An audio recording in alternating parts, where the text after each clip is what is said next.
Deep and lasting motivation comes from within when we're able to take action in line with something we deeply care about. Well-meaning metrics can drive all kinds of bad behavior. Think about traders selling financial instruments made up of subprime mortgages. They were focused on their bonus numbers. They did pretty well. They got a lot of bonuses. Screwed the rest of us.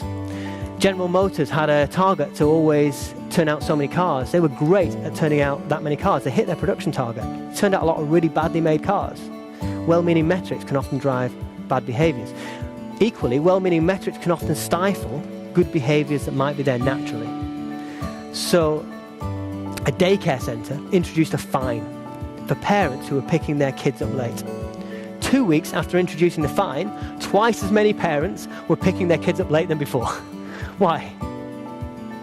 They knew they could buy more time. So what was making them show up a bit earlier before? There was an intrinsic motivation, the desire to do the right thing by those teachers.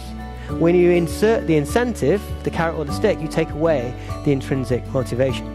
In May of 1961, JFK famously said this: I believe that this nation should commit itself to achieving the goal before this decade is out of landing a man on the moon and returning him safely to the earth.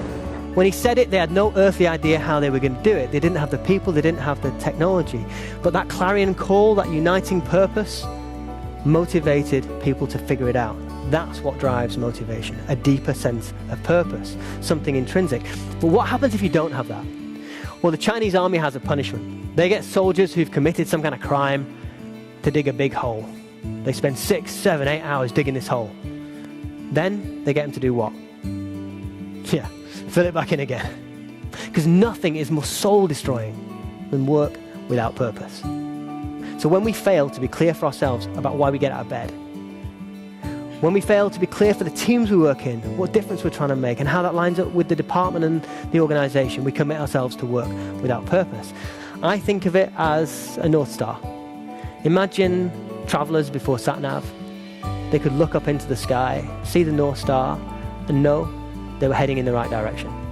It wasn't a destination, it wasn't a goal, just something that let us know we were traveling the right path. That's what we need. It's a story of our future that drives us forward. Makes us think, this North Star tool, for ourselves. Are we clear what we get out of bed for? Why we do what we do in our work and in our life? Leaders in the room, do we have this conversation with our people? Not just this is your job description, but why do you do it? What's your reason? What do you get out of it? Where are you going? And for the teams, not just the departments, not just the university, but for the teams, the 6 or 7 or 8 or 12 people that work together, have you got this agreement with each other? This is why we do what we do. This is our North Star. This is what we get out of bed for. It's usually motivating just to have the conversation.